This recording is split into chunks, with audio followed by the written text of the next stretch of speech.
የኢዜማ ፕሬዝዳንትና የትምህርት ሚኒስትሩ ብርሃኑ ነጋ በተለያዩ ጊዜያት የወቀሳም የአድናቆትም ማስተያየት ይሰጥባቸዋል። ከትምህርት ጋር በተያያዘ አዲስ ፖሊሲ ያወጡ ሲሆን የፖሊሲያቸው በአንዳንዶች አድናቆትን ያተረፉበት ሲሆን በሌላ በኩል ደግሞ ተቃውሞ አስከትሎባቸዋል።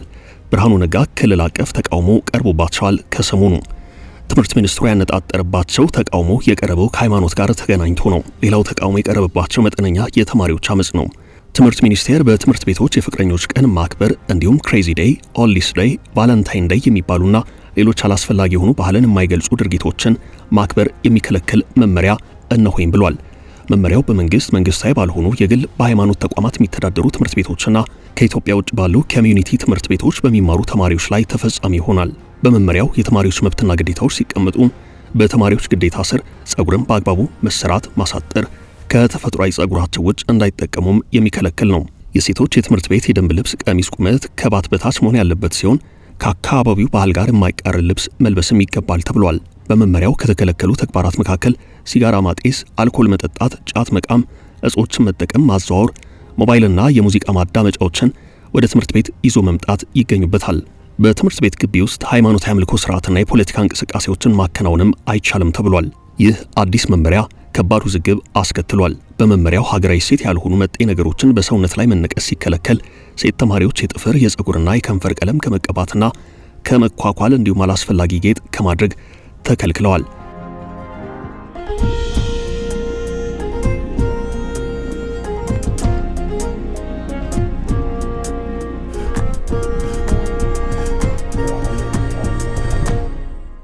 በተጨማሪም በዚህ ይተገበራል ተብሎ በሚጠበቀው ረቂቅ መመሪያ በትምህርት ቤት ውስጥ አላስፈላጊ የሆኑ የኢትዮጵያዊነት ባህልን የማይገልጹ ክሬዚ ዴይ፣ ጀንትል ዴይ፣ ኦሊስ ዴይ፣ ቤቢ ዴይ፣ ፍሩት ዴይ፣ ቶማቶ ዴይ፣ ፒጃማ ዴይ የሚባሉና ሌሎችም ቀናት አላስፈላጊ የሆኑ ባህልን የማይገልጹ ድርጊቶችን ማክበር እንደማይቻል ነው የተነገረው። የተከለከሉ ተግባራትን በሚፈጽሙት ላይ የተለያዩ የእርምት እርምጃዎች ይወሰዳሉ ተብሏል። ጥፋቶችንም ከጸጉር ጋር የተያዙ ሌሎች ቀላል ጥፋቶችም ተካተዋል። የትምህርት ቤት ፕላዝማና ኮምፒውተር ለሌላ ዓላማ መጠቀም፣ በአጥር መዝለልና መሽለክ፣ ከላይ የተጠቀሱ አላስፈላጊ ባህሎችን ማክበር፣ አሉታዊ ምልክቶችን መነቀስ፣ ድብድብ እንዲሁም ሃይማኖታዊ ስርዓት መፈጸምና ፖለቲካዊ እንቅስቃሴ ማካሄድ በከባድ ጥፋት ውስጥ ተካተዋል። የቅጣት እርከኑ እንደ ተማሪዎች የትምህርት ደረጃና ጥፋቱ ሲለያይ ለከባድ የሥነ ምግባር ግድፈት በመደበኛ ሕግ መሠረት የሕግ ተጠያቂነትን ያስከትላል። ረቂቅ መመሪያው የዲስፕሊን ክስ አመሰራረት፣ የዲስፕሊን ኮሚቴ ስብጥር እንዲሁም ተግባርና ኃላፊነትን በዝርዝር አስቀምጧል።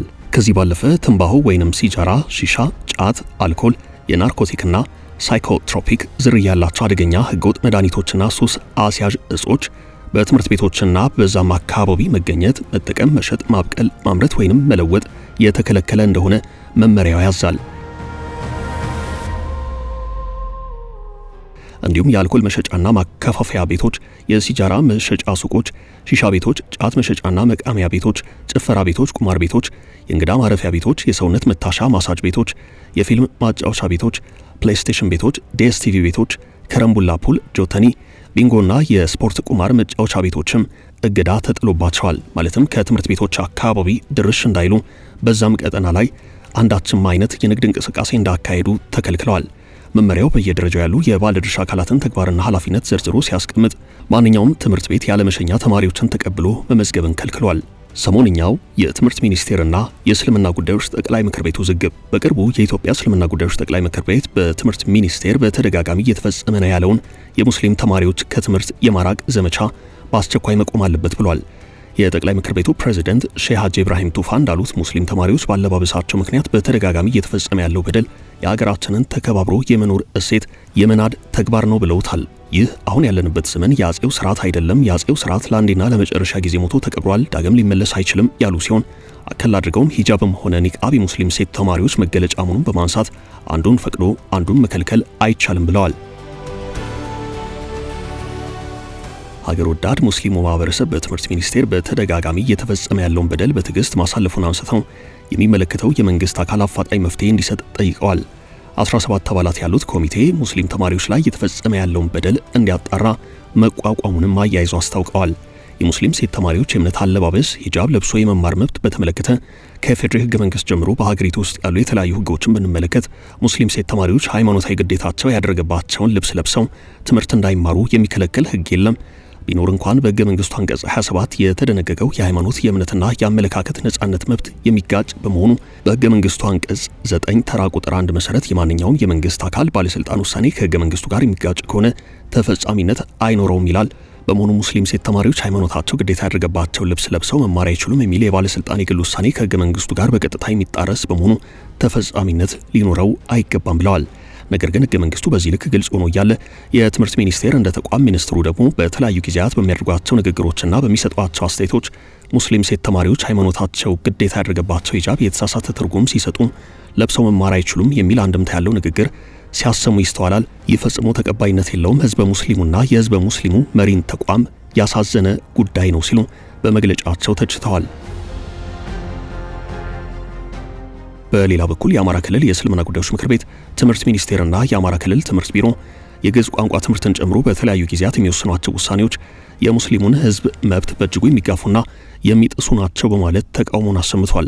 ምክር ቤቱ ከእስልምና ጉዳዮች ጠቅላይ ምክር ቤት ጋር በመሆን ከትምህርት ሚኒስቴርና ከክልሉ ትምህርት ቢሮ ጋር በመወያየት ሙስሊም ተማሪዎች የግዕዝ ቋንቋ በግዳጅ እንዲማሩ መደረጋቸውን በተመለከተ የተፈጠረውን ችግር ለመፍታት ከፍተኛ ጥረት ማድረጉን ገልጾ ሆኖም ችግሩ እየተባባሰ መሄዱን ጠቅሷል። በጉዳዩ ላይ ለመወያየት 3 ጊዜ ክልሉን ትምህርት ቢሮ በደብዳቤ መጠየቁን የጠቀሰው ምክር ቤቱ ቢሮ ግን ለውይይት ፈቃደኛ አልሆነልኝም ብሏል። ትምህርት ቢሮ በጉዳዩ ላይ አስፈላጊውን እርምት እንዲያደርግ ምክር ቤቱ አሳስቧል። በጥቅምትና ህዳር ወራት ለክልሉ ርዕሰ መስተዳደር ደብዳቤ ጽፎ እስካሁን ምላሽ እንዳልተሰጠ የገለጸው ምክር ቤቱ ርዕሰ መስተዳድሩ የውይይት ጥያቄ ምላሽ እንዲሰጡ ጠይቋል። የአማራ ክልል የእስልምና ጉዳዮች ምክር ቤት በመግለጫው የትግራይ ሙስሊም ሴት ተማሪዎችን በተመለከተ በሃይማኖታዊ አለባበሳቸው ምክንያት መብታቸው ተጥሶ ከትምህርት ገበታ ውጭ መደረጋቸው ከሕገ መንግስቱና አጠቃላይ ሰብአዊ መብት አንጻር በእጅጉ የሚጻረር በመሆኑ ጉዳዩ እልባት እንዲያገኝ ጠይቋል። በጉዳዩ ላይ የክልሉ መጅሊስ ለክልሉ ፍርድ ቤቶች ጥያቄ ቢያቀርብም ሊፈታ አልቻለም። በመሆኑም ትምህርት ሚኒስቴር የጉዳዩ ዋና ባለቤት በመሆኑ ከክልሉ አካላት ጋር በጋራ በመስራት ሙስሊሞች ሕገ መንግስታዊ መብታቸው ተከብሮ ወደ ትምህርት ገበታቸው እንዲመለሱ ህዝባዊና መንግስታዊ ኃላፊነታቸውን እንዲወጡም ጠይቋል። ይህ በዚህ እንዳለ የአዲስ አበባ ከተማ እስልምና ጉዳዮች ከፍተኛ ምክር ቤት በወቅታዊ ጉዳዮች ዙሪያ ባወጣው መግለጫ የትምህርት ሚኒስቴርን ተችቷል።